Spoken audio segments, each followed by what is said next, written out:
Yeah, I think we have Ashish here today. So we're going to be discussing about what are the skills required to grow as an effective solution architect. And Ashish comes with 15 plus years of experience in solution architecture and other architecture related activities. So I've shared a couple of details on how to grow effectively as a solution architect. So we'll see what they are. So as a solution architect, you need to be aware of the standards that you need to use, the frameworks that you will need to use, like TOGAF, Zachman, and if you are using any other security or ISO standards, frameworks, or say internal frameworks of your own company, you need to be aware of those as well. Then you need to be aware of the non-functional requirements in your areas, like all your scalability, availability, portability, maintainability, that sort of stuff. How do you create tech roadmaps, product roadmaps you should be aware of? Then what are the uncertainties in terms of developing your product, market risk, business risk, technology risk, security risk, business constraints, technology constraints, and buy versus build. Will you buy this product or will you buy it from the market? So you're supposed to know all of those kind of things. So this kind of a spider diagram which tells you, like you can rate yourself like where you are today and where you want to go in terms of, so typically you should actually have 6 or 7 and above on all of these parameters. So you will typically get to know, what. So any queries on this point, Ashish, as no?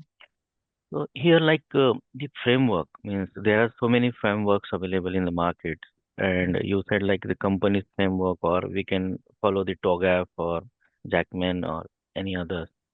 So which one is better to follow? Means we I can follow only one. Yes, you are supposed to use what is acceptable in your company. So your company would go with, certain companies go with TOGAF, certain companies go with Zachman, some guys go with Safe Agile, some guys go with Lean Mm-hmm. Agile, some guys go with their own principles of Six Sigma and various other frameworks. So whatever your company decides, Mm-hmm. like there are some companies which use Malcolm Baldrige framework. Some guys use some versions of balanced scorecard. Some guys have their own process engineering frameworks. So whatever is acceptable in your company and has got mass acceptance, like and it's also endorsed by the top management. So you take that as the thing and then you take it forward. So which one is the generalized one, or we can say You cannot the standard say one? anything is generalized. For architecture, Mm, enterprise architecture, TOGAF is mm, good, Zachman is good. okay. And US companies prefer Zachman, Mm, Europe and Middle East and Australia and India and all, they prefer TOGAF. okay. So yeah, that is how they look at it. And so it's totally your company decision. At times it's a Mm-hmm. political decision. So whatever Mm-hmm. your CIO or CTO he likes, he will push that framework. And So yeah, so standard wise, all these framework all have of them same are same. standard. Yeah, it's all like Uh-huh. the Mm, roads to go to heaven. So okay. you can follow any religion to go there. Mm-hmm. But again, some people like Christianity more, some guys like Islam, some guys like Mm-hmm. Buddhism. Yeah. So Mm-hmm. it's like 70 to 80% of the knowledge, I would say, is common across all the frameworks. Yeah.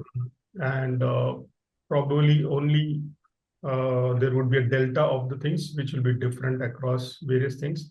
Mm, So you need to know whichever company you go, you should know that how do I make use of this knowledge?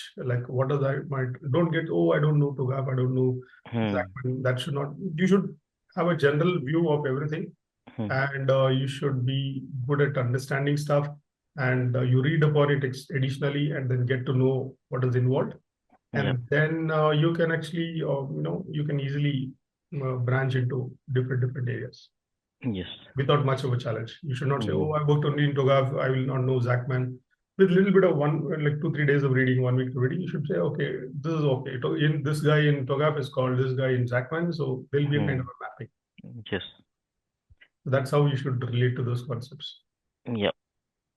So the current challenge in the company is I'm working on the product roadmap, and company means on this page like buy and build. Yeah. So means because of no technical person in this exco. So means how can I uh, means convey the message, or I can assure that like buy versus build is means long-term path. Now, long-term we can achieve the goal for the company.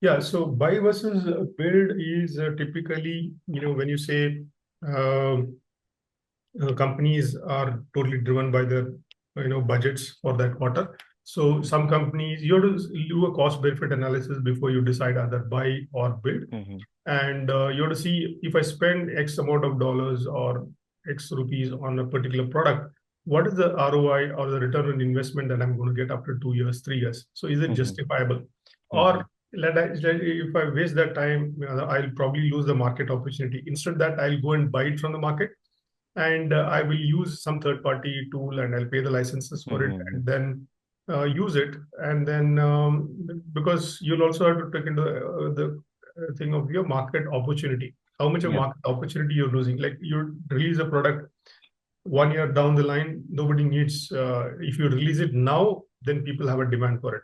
Yeah. After 1 or 2 years, maybe Gen AI will do something, or there could be something else that will come up, and Mm-hmm. you will probably not have a demand for it. So that is the reason why you will have to um, figure out what's good for you, and from that perspective, not lose the market opportunity also. So you have to Correct. take into account that aspect. Though you might be Mm-hmm. spending, it might be cheaper for you to develop it, but let us say it takes 6 months to 8 months for you to develop it, but then the market opportunity is much bigger than that. You'll say, Mm-hmm. okay, like, even if I spend this, then I'm going to get that money, like 5x or 10x of that money I'm going to get back from my customers, and I'll probably lose your customers if you don't bring that product into them. So you factor all these factors into account, and then you develop your build versus buy. Let us say it's a long-term thing, and you're going to do something which is not going to impact anybody, but it's going to save you. Let us say it's version control.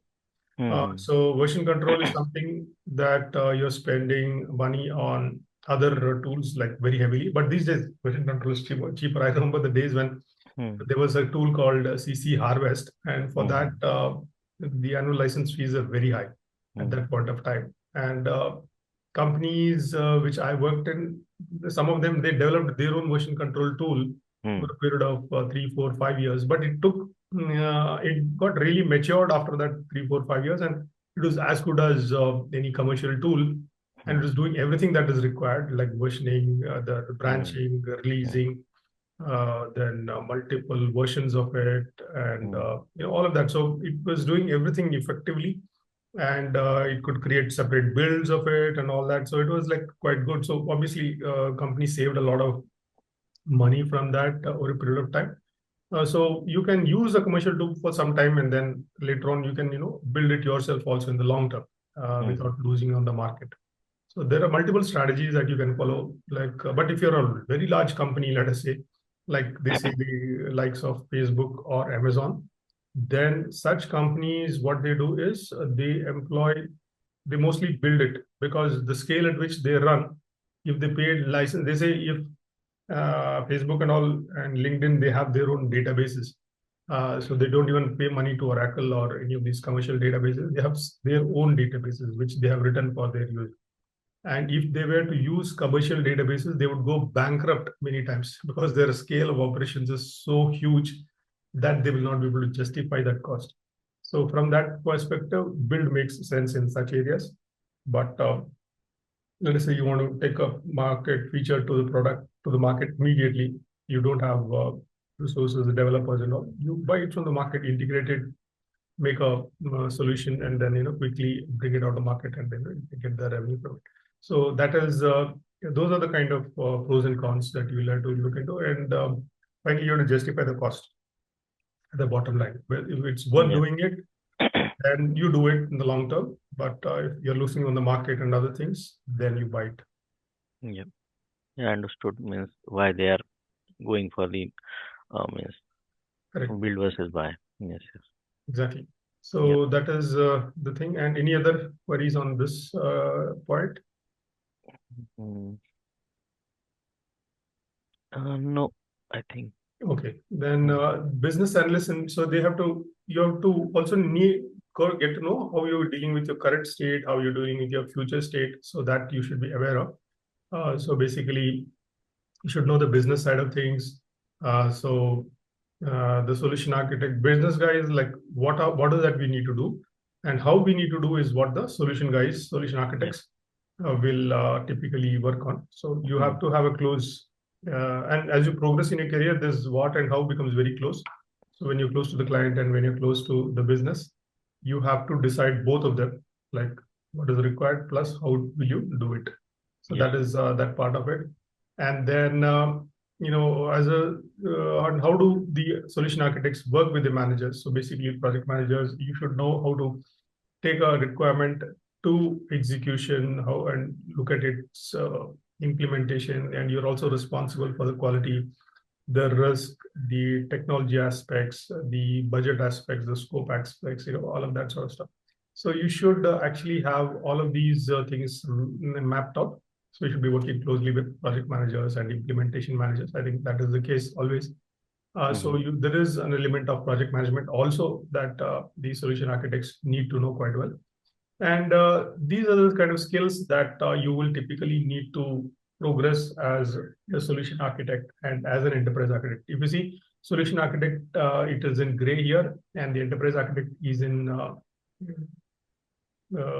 green.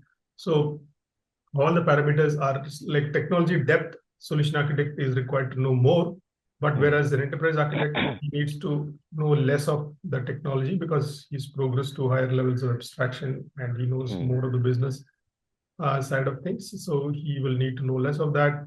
And organization. So every other parameter is typically higher for the enterprise architect. And even the technology depth also is technology depth is what, and technology breadth is kind of the enterprise architect. You need to know about various different technologies, not really only one of them. Like you're not supposed to stick to only AWS or Azure or Google. You're not supposed to know a lot of other things. So that is typically that aspect of it. And that apart, when you grow as a solution architect from a technology architect, and then you finally go to an enterprise architect, you also need to look into what is your strategic focus, plus the technology breadth and the depth and the organization scope and the project scope. So enterprise architects have very high strategic focus, and the depth of technology would be less, but technology breadth would be typically higher for them. That is typically the case for them. And solution architects are kind of in between. So they have a good balance of both the strategic level perspective as well as the nuts and bolts technology depth of it. And as a typical solution architect or IT architect, you need to know about the technology stuff, the people side of it, the planning side of it, and the communication side of it. So you need to, communication is very important, articulation is quite important, planning is important. So if you are able to articulate yourself quite well, then your chances of growing in the career are much higher and faster. So these are all things that you can actually put a tick against. If you have any questions on this or something, we can look at it.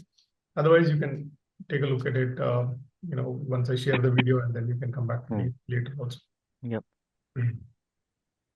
Then the core competencies for any architect is obviously communication, leadership, negotiation, risk management, requirements management, architecture decisions, development, modeling techniques, solution assessment, solution creation, architecture, strategy, direction, consulting techniques, architecture methods, validation, client relationship management, assets harvesting and reuse, and architecture. Okay. So any queries on any of these at the moment? No. Okay. And so here again, it's a different take on how you're impacting various kind of people in the organization and what each guy is responsible for. So like an application architect is responsible for operational outcomes. A functional guy is responsible for domain outcomes. And enterprise architect is responsible for strategic operations. And they start off with a very low level of detail, and then they progress to very high level of detail as you go towards the application architects and so on. So basically here it's a particular function, line of business, and here you're looking at the entire organization itself as a scope. And enterprise architect has got many more stakeholders they need to answer to. Domain guys are answerable to business folks, and application guys are answerable to user people. So this is one more thing that you need to know about the Zachman framework. Basically, what, how, where, and why. Here, usually divided across multiple things like what is the planner scope, owner scope, designer scope, builder and programmer, and end user scope. So if you kind of ask yourself these questions 6 by 6 for any organization, you'll get to know, what is that you need to do in that particular area. So before you start off your architecture, this is very good for high-level strategy thing. Like you asked, which framework should I use when? So Zachman is very good for strategic planning. So like if you want to like high level draw a strategy for your company, Zachman is very good because it'll tell you where you need to plan what, and that sort of stuff. And then when you come to the execution part of it, TOGAF has a lot of hand holding that you can do with a lot of artifacts and a lot of white papers which tell you what you need to do, where and stuff like that. So you can use actually a combination of Zachman and TOGAF. But as I told you, US companies, some of them prefer more of Zachman, and European companies and India and all, they prefer more of TOGAF. So that is how it is. And so this diagram they teach for 4 days. There's a 4-day workshop on how you can fill up these just this diagram. So it's And quite this is detailed and, also easy, and we can answer for everything like here, like what, when, how. Exactly. Yeah. And so you should also know what are the different levels of scope for, like what does the planner do, what does the owner do, what does the designer do, what does the builder do, programmer, end user kind of person. Yeah. And that about what are the challenges for an architect. Of course, he's got business challenges, then he's got regulatory challenges, he needs to comply with standards, and then he also needs to look into delivery aspects of the. So business challenges are like Michael Porter's kind of business. So basically, I'll share you some documents on what Porter is a thing. So Michael Porter has supposed to be a strategy guru who told that any company is affected by internal forces and external forces. So which tell you how the company is doing well. Like if your product has to do well, you need to have a market for it. You need to have people who will buy into your product, and then that actually can happen. So the Michael Porter has formulated that. So any company, if you look at the Porter model and decide, okay, what are the forces which are helping me, what are the forces which are not helping me, you can decide on your business challenges and your architecture challenges based on those decisions. Yeah. So that you will actually need to. Regulatory is straightforward, standards is fine. Delivery is about time, money, and budget. So I think that should be fine. Anything on this slide? Nothing, right? This IT standards like ISO and SOC 2, and there are so many others. So which one means? If your domain is healthcare, then you will go with HIPAA. If your domain is telecom, you'll go with ETOM standards. If your domain is banking, you might go with perhaps BIAN standards. If you're with insurance, there is something called LOMA, LOMA. You might go with that. Then if it is supply chain, there is SCOM or something like that. So there are so many such. And if it's telecom, especially telecom companies in India, you will go with a standard called TRAI, TRAI. TRAI standard. And if it is automobiles in India, you might go with Bharat, emission standards. Or if it's Europe, then you'll go with European emission standards. If it is banking, they'll go with SOC, then Basel regulations, SOC regulations, then GDPR for privacy, data privacy, all of that sort of. So basically, based on your domain or industry, you'll go with that standard. Okay. And how we can certified with this means what are the requirements for certification? Yeah, so that depends again on your industry that you are actually having. So each standard has its own auditors, its own certification bodies, and its own validation bodies. So once you say let us say you're going with ISO 27001 as a security standard for your company, then you have to ensure that you're meeting all the bells and whistles required to qualify for that standard. And Okay. then you will, once they'll tell you, okay, these are the things that we will evaluate you on. How good is your data center? How good is your password policy? How good is your identity access? How good is your Mm. website scripting? So like, and how are you storing data in the company? So many things. So how are you doing role-based access? Or the roles being rotated? All those checks would be there. So that certification body, once you say that we have done these things, they will come and check whether you've really done those things. And then they say, okay, this company is at level 2, level 3, level 4, level 5, and they'll give you a certification. Is there So any, okay, sorry. Is there any certification for coding standards like the product we build, it is means built on the standards? yes, there are multiple standards for coding, as well as there is a standard for 12 factor for web development, for creating Mm-hmm. SaaS products and cloud-based products. There is a 12 factor principles that you need to follow. I'll share that separately. Then there is a OWASP security standard. Yeah, I think OSP. Okay. OWASP is good Hmm. for security, loopholes Hmm. plugging, Hmm. for static code analysis and dynamic code analysis, and all the Hmm. vulnerability fixing. So that will really help you. Then there are other coding standards based on which language you are actually having. So language specific standards are there, like Java or C Sharp or C++ or Python. There are some standards, and there are some organization standards that you would actually create Hmm. additionally based on some user hooks you have written or something very specific to your organization. You can actually create. There are multiple of them, so you can actually choose what you want based on what you're going to create. So if you're working on SAP, so SAP will have its own coding standards. If you're using PeopleSoft or Salesforce, that has its own set of standards. So based on the industry and the domain and the platform that you're working, the standards will change. Can we get certificate for these standards, or it's just an standards? Coding standards just a standard typically Okay. because there's no certification. Of course, you can get yourself certified with multiple guys, like all these.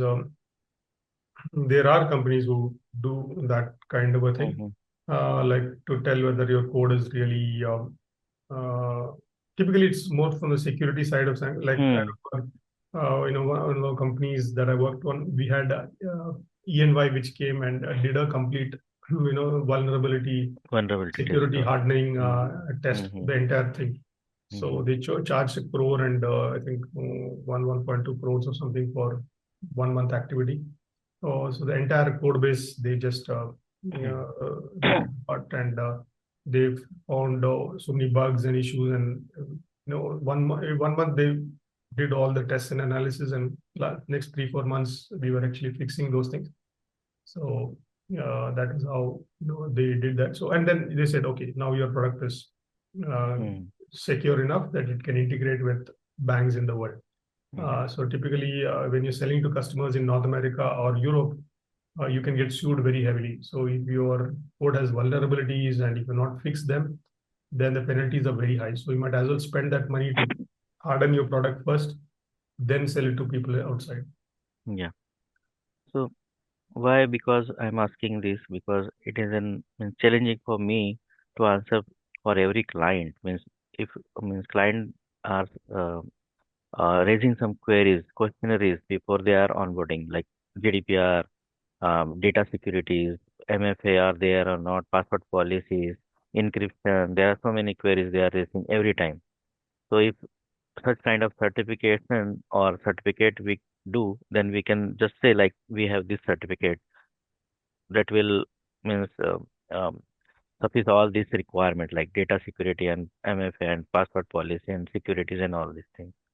So generally, currently what we are doing, like we are giving them a VAPT or pen test certification that will related to only the security and vulnerabilities. But the encryption and this data security, that is a different thing. Like we have to tell them like we have this uh, policies in the place. Yes, I think that's a good point.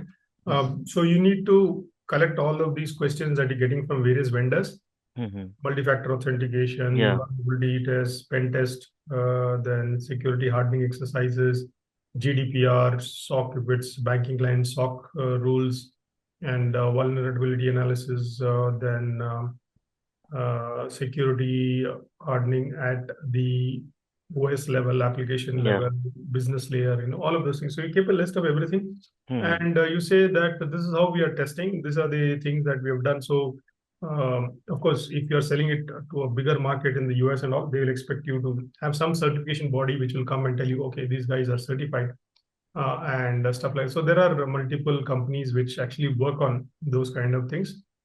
So like typically ISO 27001, there are many companies who consult for those kind of things.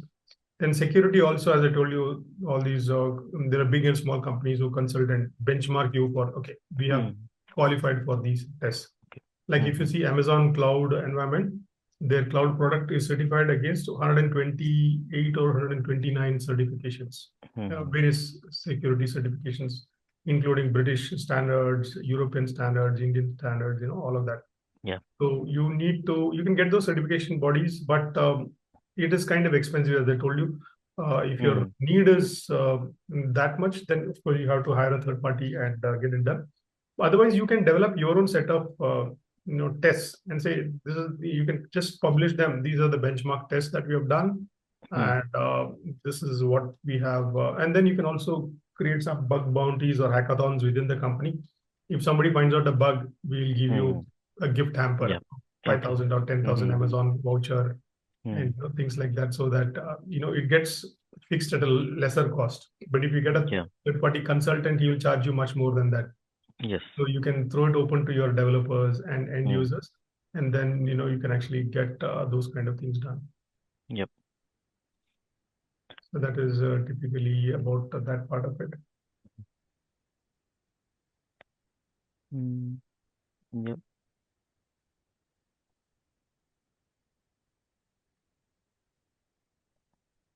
Anything else that's coming to your mind? Hmm.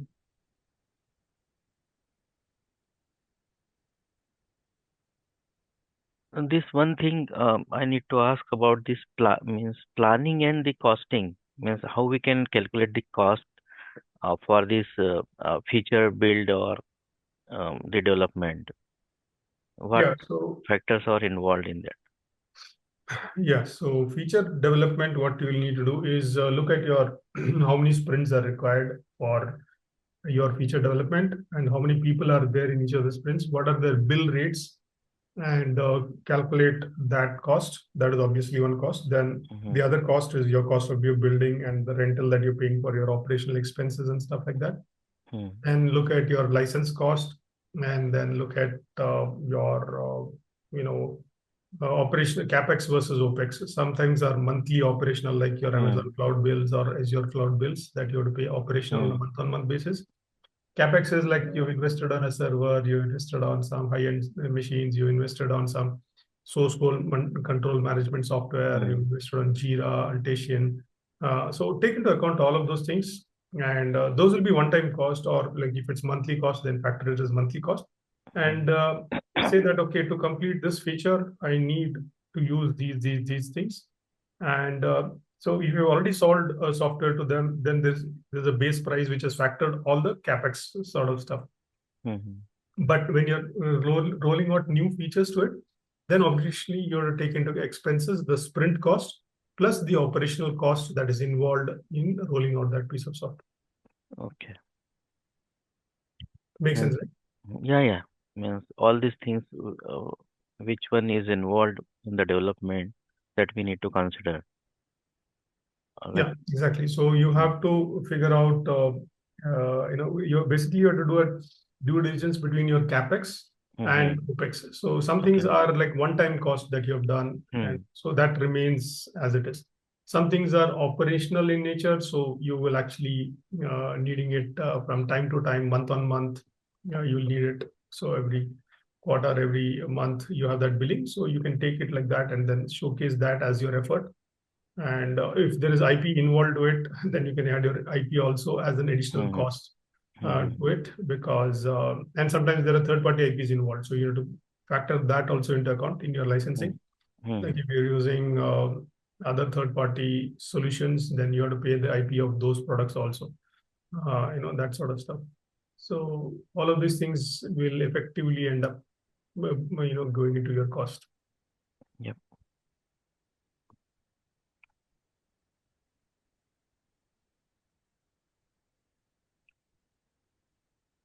So next off is, this part of it, which tells you the difference between architecture and design.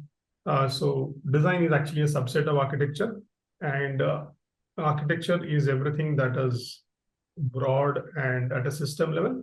Design is typically at a module level, and design decisions are more, at a small scale than architecture decision. So if you take an architecture decision to say we will not support REST in the future, or TCP/IP v4 in the future and stuff, those are all big, big decisions.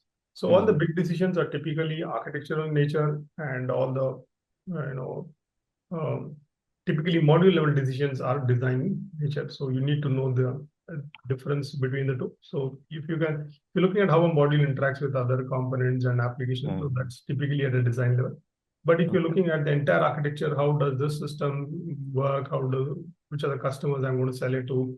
How is it going to sit in the landscape of my company and all? So then that is architecture in nature.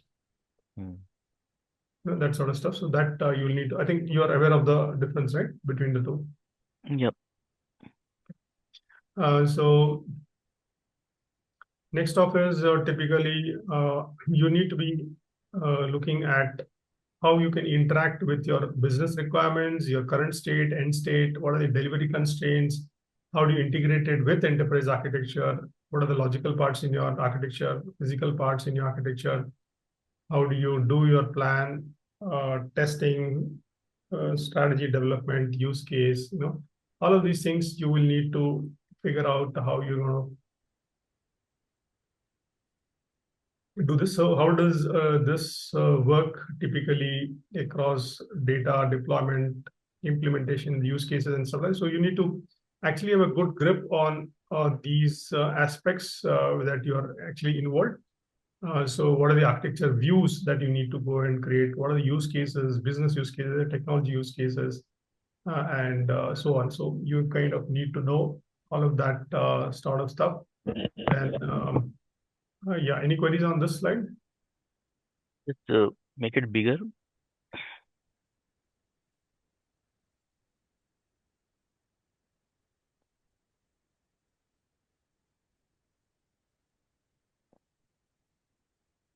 Yeah, this is the max. I think I can blow it. Yep. So this is also something that an architect needs to be aware of. Yeah, I think it is okay. Means no queries in that.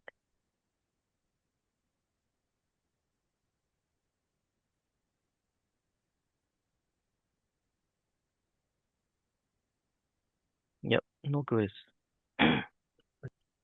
So next off it is you need to know how to create multiple views in your architecture, how to create the multiple views in your architecture. So typically, what are the views that you'll create based on various people. So what is the logical view? What is the data view? What is the deployment view, implementation view? What is the use case view? So you need to know, and you need to be aware of how to create these kind of diagrams, and you should be aware of all the views based on wherever your customers are requiring these things. So sometimes it would be application support people, developer people who will be using the logical views. Data views could be used by database team and data architects and data administrators. Infrastructure view could be used by the deployment people and that sort of stuff. Implementation would be your professional services team, your end customers, and use cases would be typically business users or end user tester kind of people. So you kind of need to know all of these kind of views so that you can actually go ahead and create these views.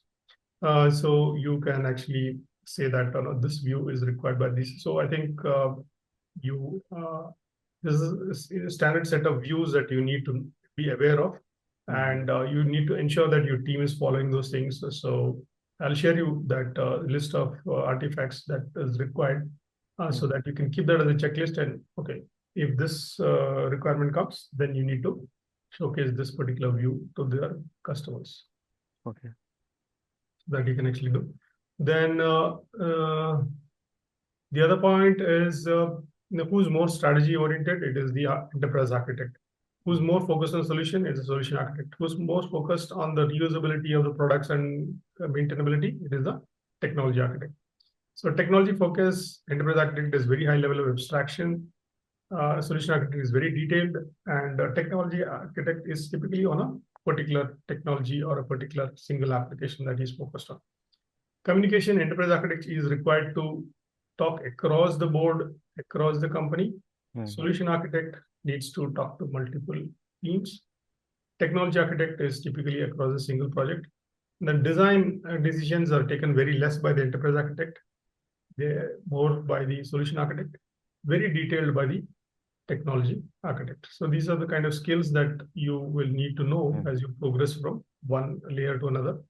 And typically, the he is responsible for the future state of the organization's IT and business. Then he needs to ensure that the investments are aligned with the business strategy. He is involved in strategic thinking. He needs to define what the problem is, and solution architect needs to focus on a particular solution. And then he's responsible for implementing the strategy that the enterprise architecture team has created. Then they need to ensure that the technical integrity of the solution is maintained by the technology teams, and they are able to translate a business problem into a technology solution. So technology architect is typically, they work closely with the solution team. They have to be responsible for particular applications and particular solutions deep down in a particular domain.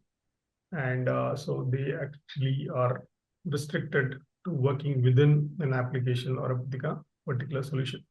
And so typically, this is a good diagram to tell you the architecture team, where all these guys are impacting the whole line of business or the entire software lifecycle, as they call it. So enterprise architect is required from typically business to deploy. If you see, he's from here all the way till here. Business analyst is typically strategy and your business plan. Then business architect analyst is required even during the valuation of the product, like whether what we've designed and what we have planned, is it worked out, yes or no. IT architect is typically, infra architect is typically during deploy and rollout kind of a thing. The infrastructure architect is involved in the planning and he's there all the way till the design and stuff like that. And then the solution architect is typically from the business plan all the way to deployment. So this is a very good diagram which tells you who's involved in what stage of the architecture, how do they impact the decisions. So this is actually a good diagram from Microsoft which tells you do we have any detailed specification for this, like the currently means who come when? No, it is there. No, who comes when is here. It's very clear from the diagram itself. Like from the business plan till the deploy, it is a solution architect. Okay. And let me do that here. Okay, from here to here, it is a solution architect. Then it is the project manager comes into picture again on a similar lines from there. But the enterprise architect is more at the strategy level all the way till deployment. He comes. Okay. Then the operation people comes from deployment all the way to end user acceptance and test. Then your business stakeholders will be there till business plan and so on. Then your infrastructure team guys will come here and also a little bit during the planning phase. So that way, it becomes quite clear to understand, how you can actually use these kind of things. Okay. Yeah, now understood.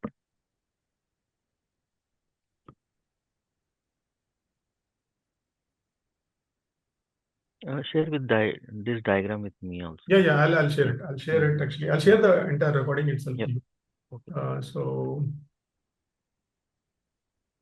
Okay, I think today in this set of details, what I've given you is kind of, we are done with this. So there could be other things that I can send you once we have done this. Yep. So any other queries at this point of time? No, in the architecture side, I think no. Okay, I think Yeah. I have shared you a few other documents, or let me check. I think so. There are some other details more that you need to understand. So I'll share those things, and then we can have a similar session, and Yep. then so that all your queries are clarified. Yep. So shall I stop the recording? Yes. Yes.